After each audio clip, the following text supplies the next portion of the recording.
Ladies and gentlemen, I just wanted to ask you to remain seated. We're about to begin the final part of our program, which is to be able to share with each of you the work that your colleagues have done.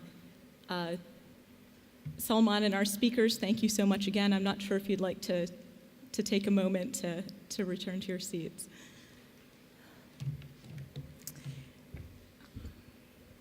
As all of you know, our working groups have been a key component of our forum this year. It's something that I'm particularly proud of. The working groups are really designed to allow a convener, selected through an open solicitation process, to bring together a dream team of relevant officials, thinkers, activists, journalists, faith-based and community leaders to deliberate over a policy question of relevance to global Muslim communities. Each of you were invited to be part of that dream team this year, and I know have spent over 7 hours in formal discussions over the course of 3 days, and much more time, as I know, in informal discussions as well. You've deliberated and debated, as I understand, quite intensely sometimes. And now we'd like to just take a moment to share with all of you some of the outcomes of those discussions. As all of you know, there have been 4 working groups: advancing women's political participation within an Islamic framework in Afghanistan, Egypt, and Libya, supporting economic reform and recovery in Egypt and Tunisia, assessing the definition and legal standards surrounding freedom of speech in U.S. and global Muslim communities, and understanding in the intersection between faith-based and diplomatic efforts in conflict and in reconciliation. So I'd like to share with you via a PowerPoint presentation some of the recommendations from those working groups.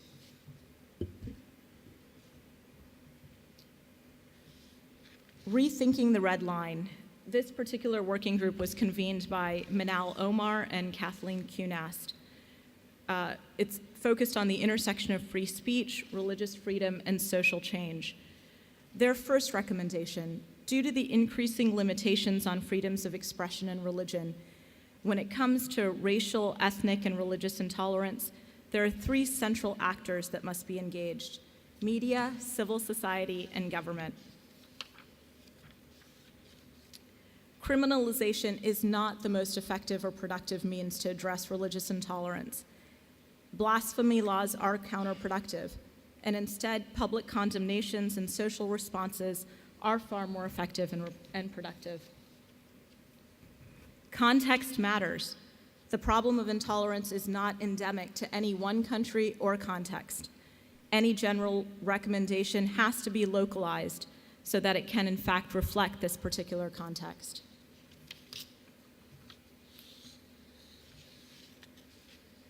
On supporting economic recovery and reform in Egypt and Tunisia, this working group was convened by our partners at the Brookings Doha Center, Salman Sheikh, Shadi Hamid, and Hafiz Ghanem of the Center for Global Economy and Development.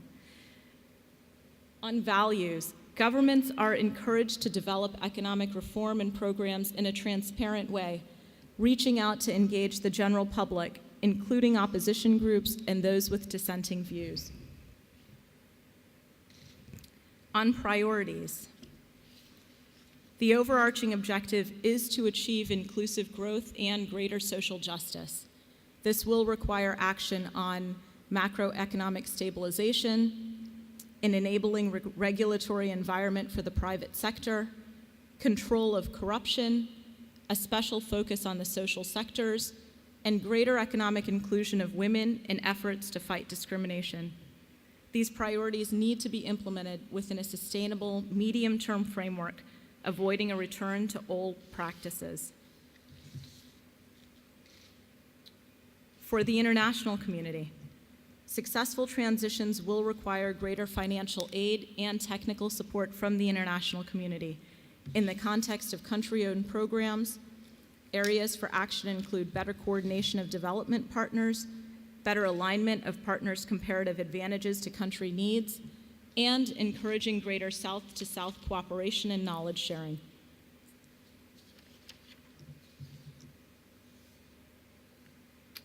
Fostering synergies and advancing women's rights in post-conflict Islamic states. Post-conflict settings provide opportunities for advancing women's rights upon a stage where religious identity, cultural norms, and law play an instrumental role in shaping the nature of the discourse. The most robust and sustainable approach to champion these opportunities must enlist the pillars of social change, integrating the approaches of women's political activists, state-oriented legal advocates, and the informal sector, and Islamic religious leaders. And harmonizing each of these three pillars with their distinct approaches for social change will vary depending on each nation's respective institutional and human development capacities.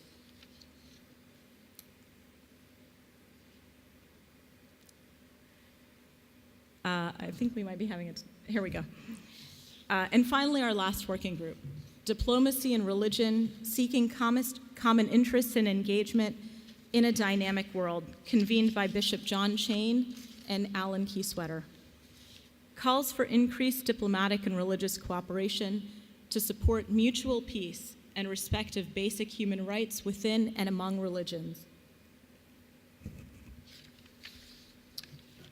Because of concern over the Iranian nuclear program, calls for the use of the Supreme Leader's fatwa as a potential basis for seeking a solution, in conjunction with other faith-based efforts to support nuclear disarmament. And finally, calls for leaders of Abrahamic religions to support renewed Middle East peace negotiations toward a two-state solution. I want to take a moment to thank all of our conveners for all of their hard work in pulling together these conversations. If all of you could please stand so that we can take a moment to recognize all of your hard work. Kathleen Kunast and Manal Omar from USIP, Bishop John Cheyne and Alan Keyswetter. Anyone at all? Salman Sheikh and Hafiz Ghanem, and Shadi Hamid from the BDC. And finally, Asma Uddin and Haris Taran. Thank you so much.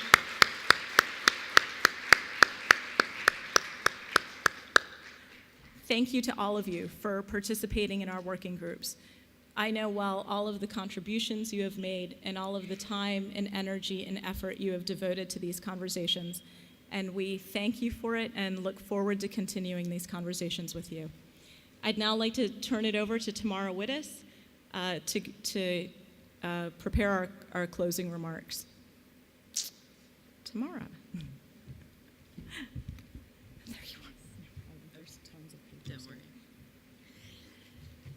Daria, thank you so much, and thanks to all of you for the hard work that you have put in over the last several days in the working groups, for your active participation in all of these very rich plenary discussions, and for your engagement throughout the conference in what I've seen a tremendous range of informal hallway conversations, late night cups of tea, and all of the other ways in which we extend our dialogue beyond the formal sessions of the conference. A few notes as we close the proceedings. First, I want to emphasize that this annual meeting is a platform for work that both precedes and will follow on from the conference itself. Our work goes on, and I hope that all of you will continue to be a part of it.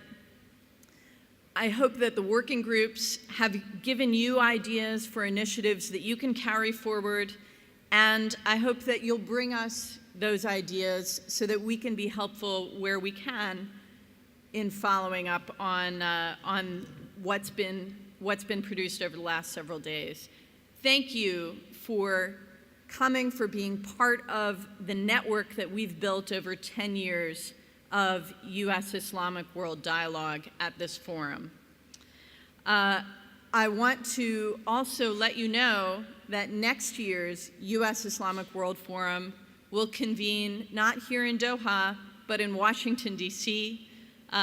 We'll be returning to that venue for the first time in a few years, and I think it'll be an opportunity to bring even more sectors of American society into our dialogue. So I look forward to seeing all of you physically or virtually next year in Washington. I also want to remind you that when you went into your final working group sessions, we passed out a short survey about the conference, about your experience in the working groups and in the plenary sessions. And I hope that if you haven't already, you'll fill out that short survey and hand it to one of our staff on your way out of the ballroom today. And then finally, it would be impossible to do what we do here without a lot of support from a lot of people. And I want to just take a minute to thank them all.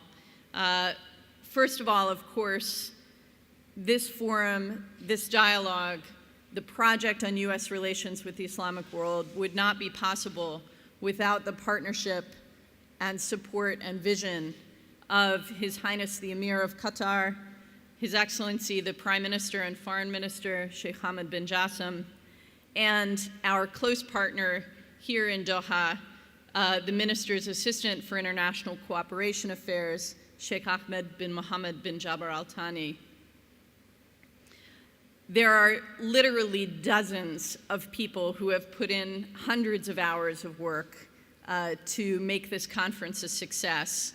I want to recognize particularly our friends here in Qatar from the ministry, from the Permanent Committee for Organizing Conferences, led by His Excellency Ambassador Abdullah Fakhru, without whom we simply wouldn't be able to do what we do.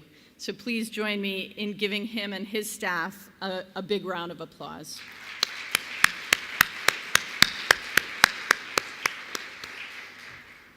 Secondly, I want to give a special shout out to all of our colleagues at the Brookings Doha Center, led by their director, Salman Sheikh. They are indispensable partners in all of our work in the project, and especially here at the forum. Thank you, Salman, and thanks to all of your team for your help.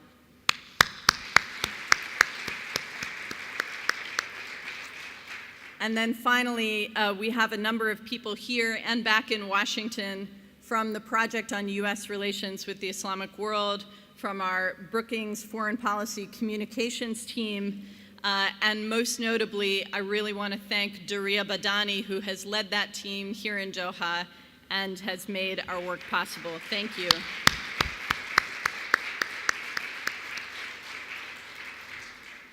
Finally, ladies and gentlemen, we have lunch waiting downstairs in the restaurant, and we hope that will be an additional opportunity to continue these conversations. For those of you who have travel tonight or tomorrow, just check with the ministry table that is right by the front door of the hotel. They should have all of your flight information. They've got local transportation to the airport arranged, and you just need to check in with them, and they'll let you know what time you need to be here in the lobby, checked out and ready to go. With that, I want to thank you all for coming, some from near, some from far, for giving us your energy, your commitment to this ongoing conversation, and we look forward to many, many more. Thank you all so much.